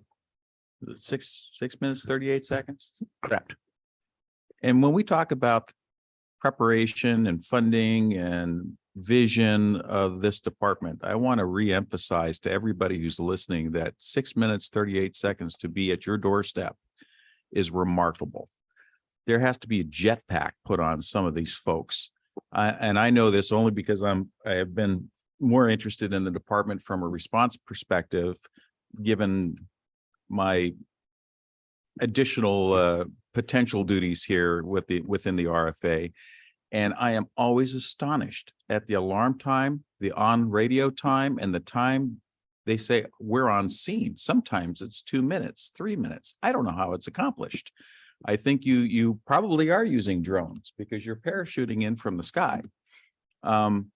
With that said, the other piece to this is how we staff our stations, which is remarkable, and that we get the job done. But we use something called cross-staffing. That means you have a choice. Correct me if I'm wrong, chiefs, that if the bell rings and it's a fire, you take the fire engine. If it's a medical call, you take the ambulance, but both don't go out the door. Is that correct? That is correct in the remaining cities Okay. stations. So in the future, at least my goal would not only to maintain those response times, but also ensure that we could staff both apparatus in some capacity to make sure that we have a robust capability. Having just witnessed a mega code drill and the remarkable, absolutely symphonic demonstration of skill on behalf of the South County Fire Department, I was very confident as a person that lives within the RFA and having had called you once before for a cardiac related emergency that I will be in exceptional hands. So whether we're talking about storefronts or we're talking about, the cost of a fire station, I think the fundamentals are we cannot lose sight of what we have gained in ground, what we have as a regional and national recognition for an extremely positive survival rate for cardiac arrest within our RFA, and that any discussions really should be orbiting around those finer points and moving us forward. Thank you. Thank you, Commissioner Farnoff. Just a point of clarification, that Montlake Terrace fire, the engine 20 out of Esperance was second due. First due would have been normally been the Montlake Terrace station. That is correct. All right, thank you. Vice Chair Rowland. I missed it earlier. What did you say CPIW was for June to June? 4.5%. 5%. I'm trying to jive that with the things that I've been hearing on the news last year. It was just reported that it's 3% for CPIU. Are you saying that CPIW is higher? No, usually when they talk about CPI, it's headline CPI, it's CPIU that's national. What our contract's based on is CPIU for Seattle Bellevue. Okay, so you're talking about just this.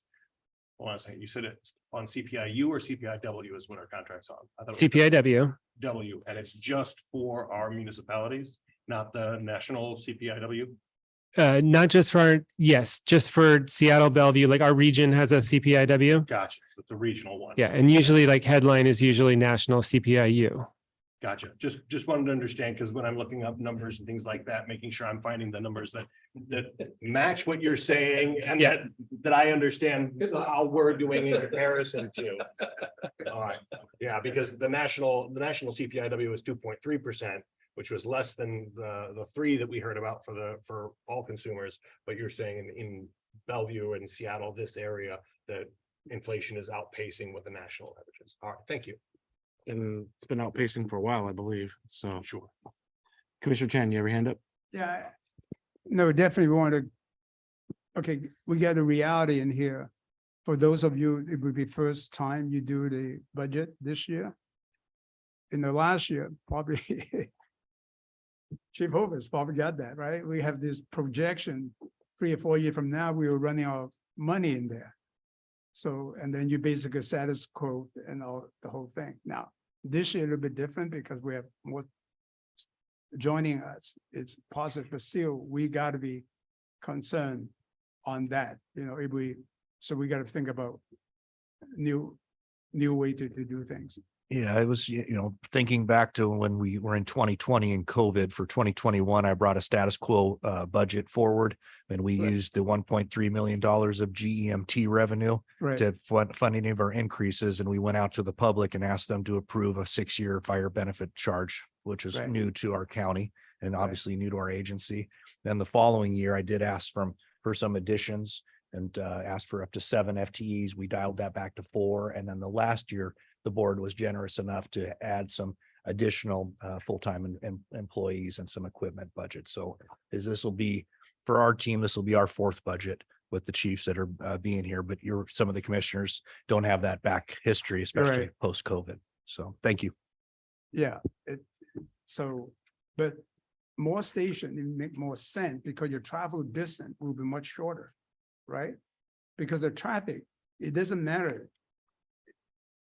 You have a big station, but travel time is the biggest thing. And then also, you got a concern now, if you go up, elevator take what, 2 minutes? At 2-3 minutes?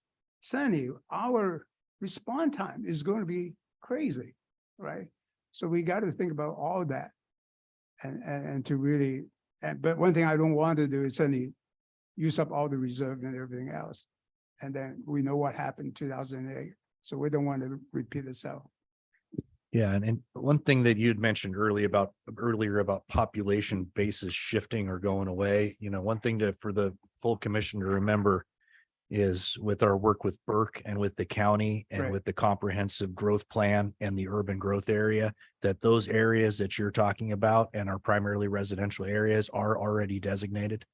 And those, will change in that they will infill with population based on the zoning that has been approved. And those will increase.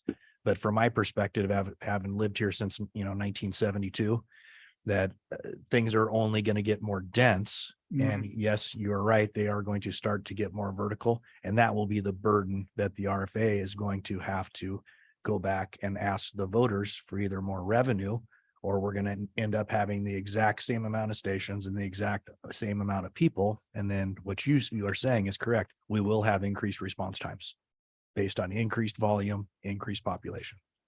Yeah, but my goal is since we get more populated, more paying taxes, I really want still our levy rate to be as low as possible. That's my goal. Thank you. Thank you, Commissioner Chan. Anybody else? Are we going to be going through the presentation itself that's in the packet or this? It's just a repeat of the presentation from last week. Gotcha.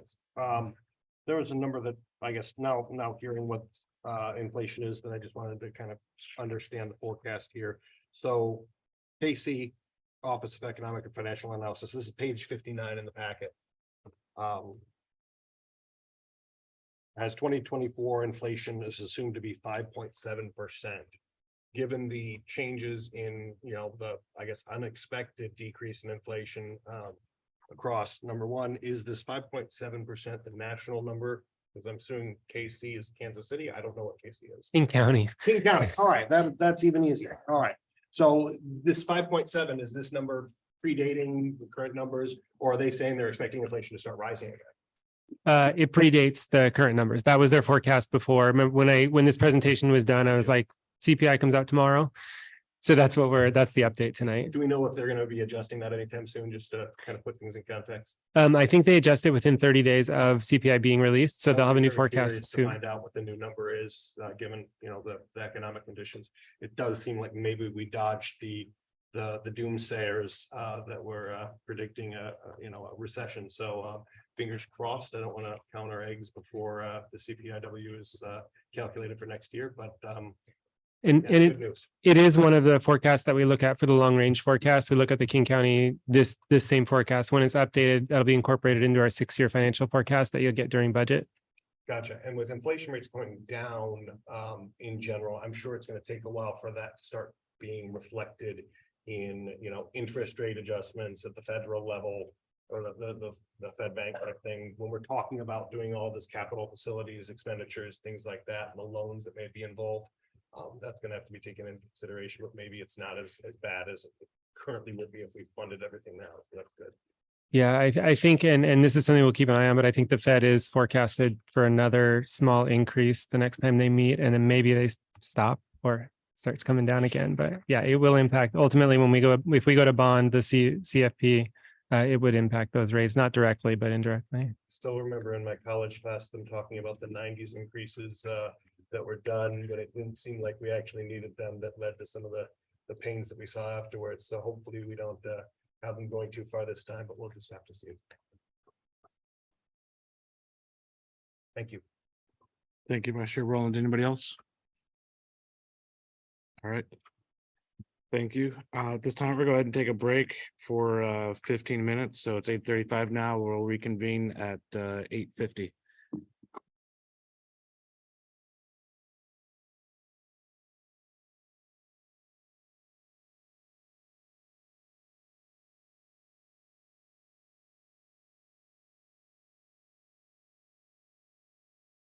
Thanks, Chair. Good evening again, Commissioners. We start again on page 68 of our packet. And I wrote this agenda bill myself in an effort to give some background history, also clarify that administration supports all of the changes in this amendment as proposed that I thought might come up. But I know it's been a bit of a long meeting already, so I can go over the agenda bill if you like, which has the track changes portion on pages 70 and 71. So those are the changes that have been agreed to by legal representation from each of the 6 primary participating agencies and supported by their fire chiefs. One of those agencies has already went to their board and gotten approval on this, and that's North County. Marysville goes tomorrow night and expects approval. We're doing this tonight, and I'm asking for consideration by the board to authorize the fire chief and RFA legal counsel to sign the 3rd amendment to Snohomish County Regional Training Consortium interlocal agreement. And this needs to happen so that the Snohomish County Fire Training Academy can start in mid-September up at North County Regional Fire Authority's training grounds. And we've been a principal host of these academies that have happened since 2018. It's been a good thing for our agency. It's been a good thing for our county. And frankly, we had no other choice because North Bend's facility that the state runs wasn't an option anymore. So we've had hundreds of professional firefighters go through since 2018. We've hired over 100 of those recruit firefighters that now work for our agency. And one of the things that signing this amendment will do and getting the training academy up to North County is allow our agency to focus training on our just out of the academy and incumbent firefighters. A little bit of a history lesson for everyone, and Commissioner Chan, you might remember this, but that training facility on our grounds first held training in 2009.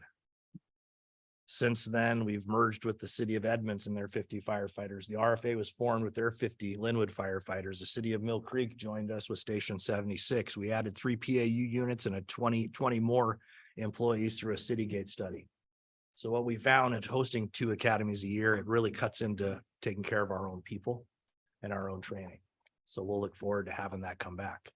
I will say that this approval, this amendment is necessary to do now, but if it doesn't work and we need to bring it back to our place to hold a summer academy like we've had to do before, or if the consortium decides to change directions, that's what we'll do.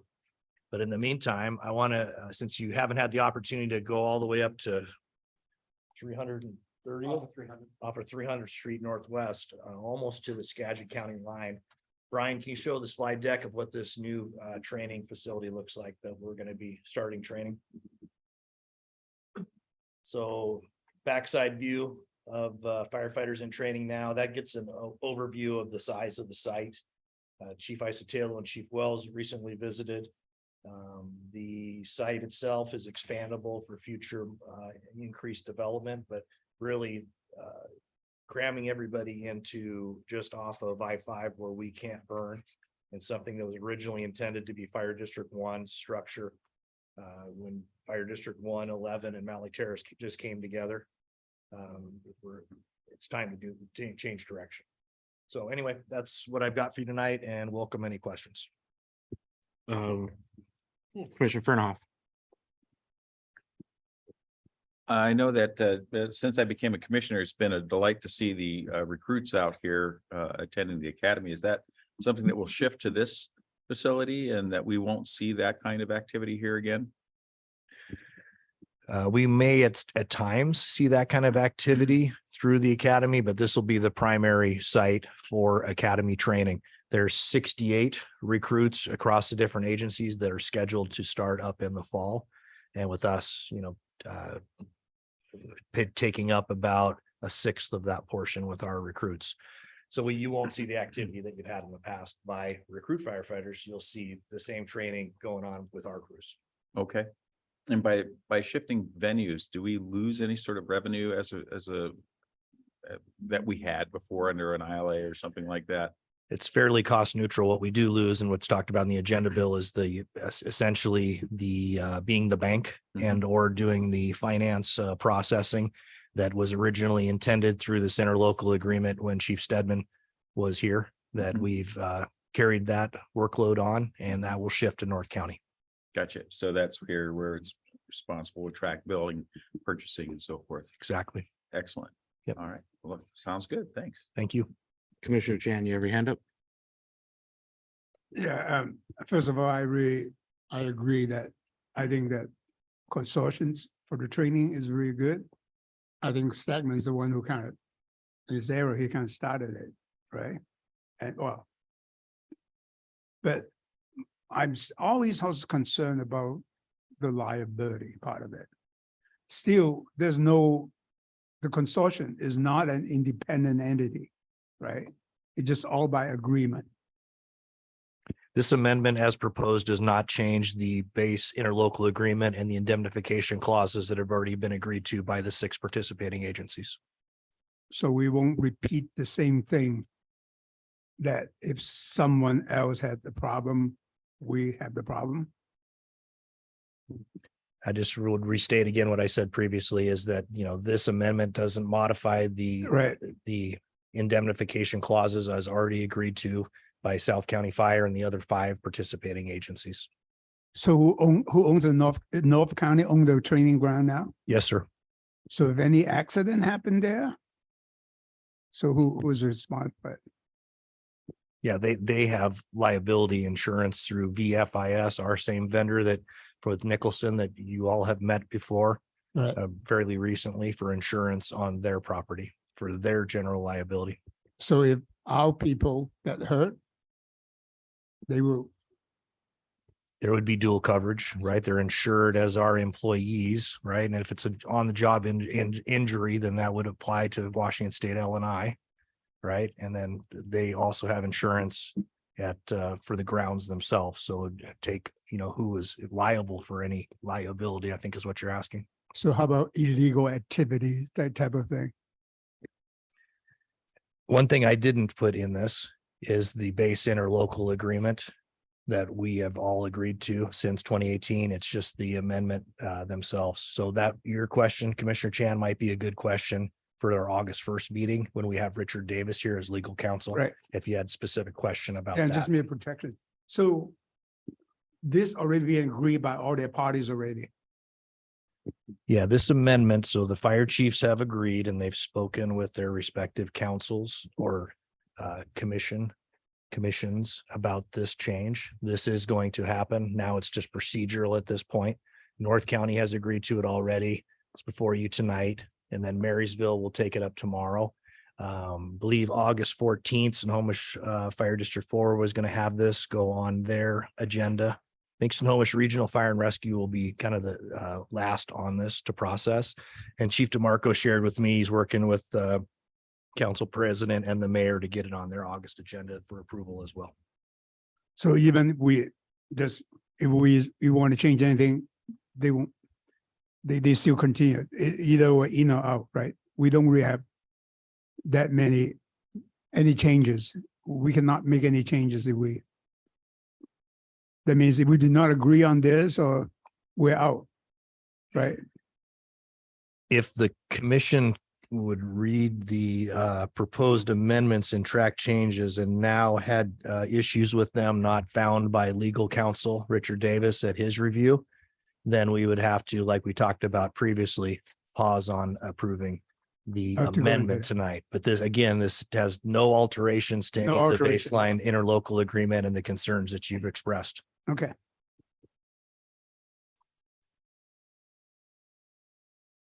Vice Chair Rowland and then Liaison Todd. Would I guess right now, the staffing of our academy, and I apologize, I was looking up some information too. The staffing, the number of people that we have to commit to the actual running of the main academy change, and they would be doing the bulk of it, or our commitments as far as number of people and instructors is the same? Same commitment, and it's proportional. It can change academy to academy based on how many recruits. It's just not on our grounds. So it might, we were talking about this today with Chief Isetail and Chief Wells and I about, the strategy of making sure we're all up there at the right time, and our people there changes a little bit, right? Just based on the geographical location. Gotcha. Yep. And then the usage of kind of the facilities here, downstairs, the headquarters, the buildings out there, is that going to be now kind of freed up space, or what's the plans for that? Yeah, freed up space to more freed up space and time to take care of our existing training requirements, especially for the recruits that come out of academy have what's called phase 1, 2, and 3 testing that has to happen.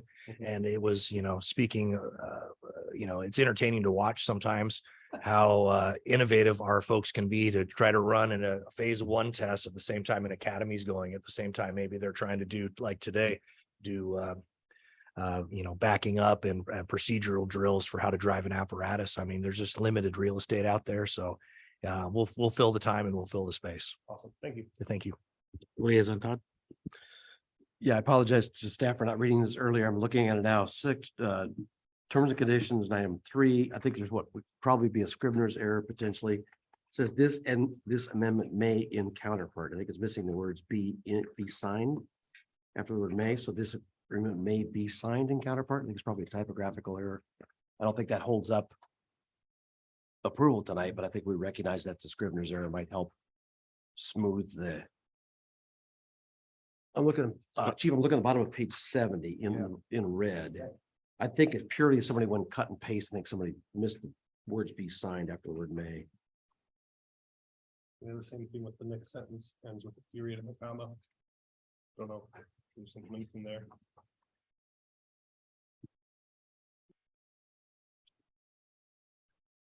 I'll bring it up to, Scrivener's error, definitely. And Yeah, but I think if this body treats it that way, you don't have an attorney here tonight, but that's probably. 100%. And this doesn't go into effect unless I'm authorized to sign it and Richard Davis, who's tasked with cleaning this up. So make sure he knows about it. Yep. Thanks. Thank you. Thank you for that clarification, Liaison Todd and Chief Hovis.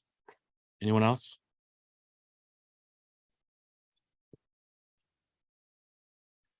Of the 6, it's interesting that we do our borders touch Snohomish Regional and District 4 a tiny bit, and City of Everett. Currently, we don't touch Marysville Fire or North County Regional Fire. I do see the value in having this for when you do have to provide mutual aid. And so I think that this is a great opportunity that was created in 2018, because by sending people down to North Bend, you lose that. And to some degree, you lose that camaraderie, that friendly communication, and that mutual aid calls. So anyone else? All right. So the chair would like to entertain a motion to authorize the fire chief and RFA legal counsel to sign amended interlocal agreement. So moved. Moved by Commissioner Lawrence. Is that a second, Vice Chair Rowland? All right. So moved and seconded. Is there any further discussion? None appearing. All those in favor say aye. All those opposed say nay. Ayes have it. Thank you, commissioners.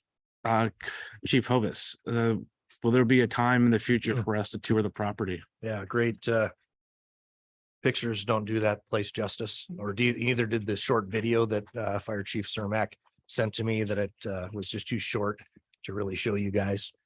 There will be an opportunity to tour the grounds in coordination with their 9/11 memorial ceremony that they do annually through the city of Stanwood and some of their areas that'll end at the grounds, at the gate, at the facility for ribbon cutting, and then a tour of the facility. So details will be issued here in the next 2 to 4 weeks about what that looks like. I know we have our own local events that we need to go to too, and some commissioners might rather go to those. But it is a good opportunity to go see what's really going to be a really cool fire service asset for years to come. This has been talked about for decades. Having a facility like this to be able to burn on and have agencies participate in, because this big, you mentioned the 6 agencies, Mukilteo also participates, Payne Field, Tulalip Bay District 15, Arlington Heights District 21, Camano Island Fire and Rescue. There's a lot of fire departments that are really helped by what's happening here. So, well, I've got the platform. I think it is a little visionary for North County and Chief Cermak and the staff to make this happen, because it's been a long time coming. So good for them, and what's good for them is good for us in this case. So It's across the trade center across the street from Station 96. So if you look up North County Fire, look at Station 96, that's where it might be. If you find Station 96, you'll see the train back there across the street. I would say go towards Bertelsen Winery, but instead of taking a right, take a left, and then you're there. So that's a landmark. What winery? Bertelsen Winery. Bertelsen Winery. Yeah. No, look for that right before you start seeing the Skagit Valley. It's beautiful. Vice Chair Rowland? I just want to say, I thought it was kind of interesting that their kind of structure there looked to be made out of shipping containers or something like that. It was interesting use. I'm kind of curious to see how that all works out. Yeah, well, the Sky Valley facility where we've been doing a lot of live fire burning up towards, Gold Bar. That's a thing now. Is that a thing where like the unit itself, if it starts to have some wear, they're modular and they can just, Lego them, out, maybe play a really crazy game of Jenga? Yep. Or you can. You can add, yeah. Don't Yeah. pull the bottle. All right. Thank you. Committee updates, Finance Committee, Commissioner Chan, Yeah, you're on. Chris and I just talked during the break, so we're gonna have on the 2nd. And he's on vacation tomorrow, so I cannot talk to him until Monday, but I'll send him some note. All right, thank you. Intergovernmental, Commissioner Fernhoff. Yes, intergovernmental met yesterday on Monday at 1 o'clock, and we went over the topics of Edmunds resolution. Their public safety folks met and had made some recommendations of language adjustments, which may or may not impede the ability to adopt it. We also talked about the city of Everett and its potential exploration into joining the RFA. Chiefs, would you like to jump in beyond those 2 points?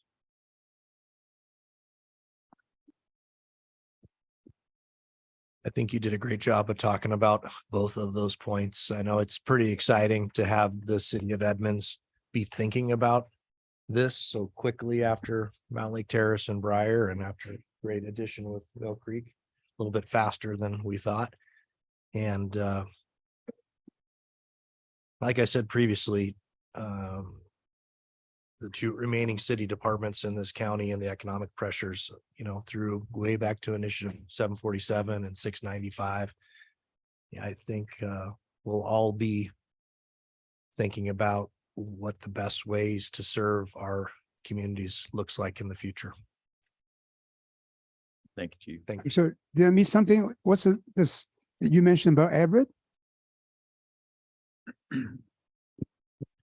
Yeah, one of the things that was talked about at our last intergovernmental committee is President Moore gave a report that there's some interest from their fire union in looking at doing some different things. We've seen in Mayor Franklin's goals for the city in the future and the budget to continue to explore regionalization. So we know that that's something that they're interested in talking about. And remember, they were before talking with Snohomish District 4. Yeah, So, I remember that. Yeah. I was there. Yeah. But So Chief DeMarco and I have continued to have some discussions, just, making sure we keep the open door policy between each other just to talk. not talk about RFA, not. Okay, To talk about what yeah, I think, regionalization looks like. I think the board needed a discussion before the intergovernmental committee have a discussions on that. We need to, there's a lot of points I would like to talk about. And I don't have any report that any entities trying to do anything right now with their governance on their side to do anything that would So we're not any engaging any discussion yet. affirmative. All right. Okay. I can pass on all my past experience with them, so I can give to you some points, the intergovernmental committee. That's all I have. Thank you, Chief. Thank you. Yeah, this is new information that was brought forward at the intergovernmental meeting. So there's no new information being withheld from the board members that you haven't heard today. Okay, No, first of all, I think the board needs to have some direction, what do we want to do before we explore with them. Just as a reminder for commissioners that were here at the time and those that weren't, previously, the commission had sent a letter to Mayor Franklin expressing that we were open to regionalization possibility if they wanted to respond. And then a year later, another letter was sent at the same time. So the Yeah. board has previously stated those things, but we never have heard anything back formally from Mayor. So just so When was everybody's on that? the same page. What's that? When were those letters sent? Just curious. 2018-19. I believe Commissioner Kenny was chair. All I remember is I was on vacation in Long Beach when I had to have a Zoom meeting to discuss the one that went. And then about a year after that. So December of 2020 and 2021, or 2021 and 2022. So. Hmm.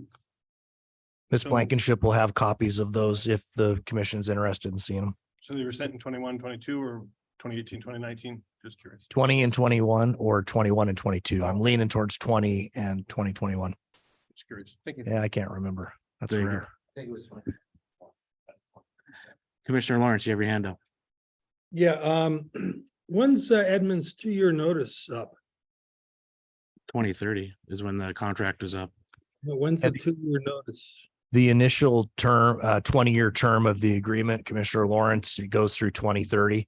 And in the agreement itself, there's an ability for either party to give a 2-year termination notice. So it's quite a ways away. Okay, thank you. Well, Commissioner Lawrence, we haven't given Edmonds the 2-year notice, right? We have the ability to do it, but there's been no action taken as of date of a 2-year letter to terminate the agreement. Right, so they're talking joining the RFA in good faith, not stringing us along so we don't issue a 2-year notice. Because we're getting shortchanged on it, so we trust them that they're on the level. Thank you, Commissioner Lawrence. For Snow 911 with myself, I don't have anything to report at this time. We had a finance committee meeting and then we'll have a general meeting on Thursday. So on to commissioner comments. Commissioner Chan, you have your hand up. Yeah, I really appreciate the presentation last meeting, the dashboard. It really gave me a lot of insights about which to me is a critical factor for my decision making. And I also want to make sure that we're keeping track of what we've been receiving versus what we're giving, which it has been our major, the data has to be there, even though how we pursue it is a little different way. But I think we need to, all party being aware of this gap in there. To me, as a commissioner, I'm responsible for all the taxpayer within our area first.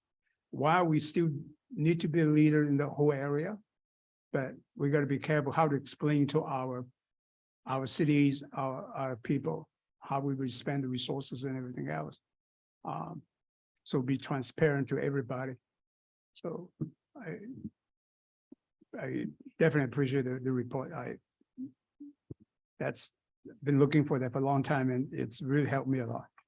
That's good. No, we're sorry, the full presentation couldn't be given, but remember Jennifer's available to do one-on-ones. And just based on those comments, I'm assuming that the board doesn't want the first watch data anymore that I've been presenting because you have access to the full dashboard. Later on, we probably want individual. I'm Okay. computer challenged.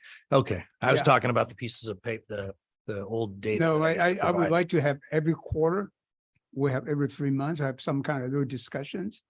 I think it help by just looking at the data doesn't really give me a lot meaning, but when you tell me certain incident first in, I hear what you're saying. the response time, that type of thing, it will help me to understand the whole situations. All right, thank you. Yeah, I'm still working on memorizing all of those acronyms and then understanding everything in context is, we appreciate when you kind of help cliff notes it sometimes. Okay, good. Okay, thank you. But thank you for access to the data as well. Liaison Todd. Yeah, Chair Daniels, you kind of buzzed by the Snow 911. And maybe this is something staff could report on, or maybe something Snow 911 could report on. I remember a couple of years ago, 3 or 4 years ago, they were going through a radio project. And one of the things that was potentially on their long-term plan was to put another radio station in the Mill Creek Valley. Our PD doesn't get great reception. And I don't know if I don't think it affects Fire Station 76. But it'd be interesting to hear from Snow 911 on a general time, sometime when an agenda isn't too full, if they wanted to come and tell us the status of their radio upgrade project, or maybe somebody knows, or maybe this is too arcane for anybody to be interested in. Particularly if it affects fire. If it doesn't affect you guys, that's great. I don't know if you're running into the troubles. We got our our police station is in a concrete building and the radios don't work as well as you wish they would. And so they're talking about putting another station on 527 that would, you don't think of it as a valley, but there's a spot, there's kind of a dead spot. And that was one of the projects they had on their out years. Okay, I will reach out to Kurt Mills as the Snow 911 representative from the South Maybe County somebody Fire. staff knows too, whatever. Unless you know, Chief. No, off the top of my head, it did come up at the board not too many months ago, just talking about that the difficulty was there and talking about repeater sites or replacement site. I don't know where that landed. Yeah. So I'm thinking we can discuss that with Kurt Mills, and perhaps even he could come in and give a update to Give you the a little city or- update on Sure. what's going on. 911 would be kind of interesting because a lot of things changed the last couple of years. That'd be interesting. Yeah, I can't remember who's the rep for Mill Creek now. Is it still the police chief? That's on the board? I'm not quite sure. We've had a bunch of Okay. changes, so I'm not quite sure. Yeah, no, I'm saying, I don't mean, yeah. Vince I Cavallari, as a apologize. council member, was on it for a while, but Right. then I think they've swapped. I don't know. Yeah, because I think Mill Creek's police chief is a principal voter right now for LE in the medium-sized agency. So maybe we could put our heads together and get. Yeah, I think it's probably Kurt Mills or his technology guys probably know the answer as opposed to all this electeds. Gotcha. Okay, sounds good. Thanks. Chief, if I can just add, we're not aware of any issues at Station 76. We have good radio coverage for fire. Yeah, thanks. More windows and more. All right, yes, we can get back to you on that. Anyone else? All right, I'd like to comment that Commissioner Kenny has an excused absence tonight. And then also, I made a Facebook posting recently and I was challenged by someone who has made a regular appearance on the Deadliest Catch by the name of Casey McManus. He is the captain of the fishing vessel Cornelia Marie. So. Is your challenge? No, he challenged me to wear the hat that I recently acquired. So with that, I go ahead and go into executive session for 20 minutes for a collective bargaining, RCW 42.30.140, sub 4, sub B, with no action to be taken. And again, that's for 20 minutes.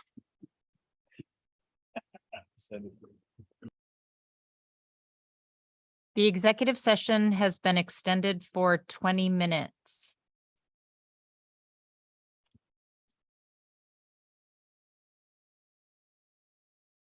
The executive session has been extended for 15 minutes.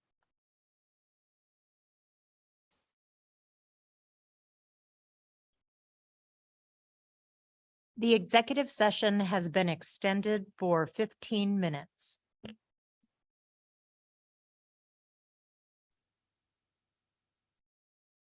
The executive session has been extended for 15 minutes.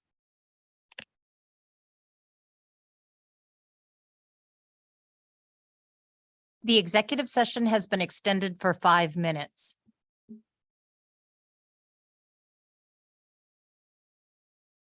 The executive session has been extended for 5 minutes.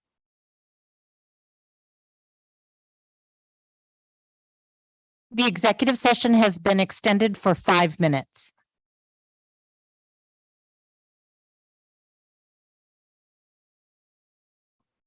I adjourn the meeting.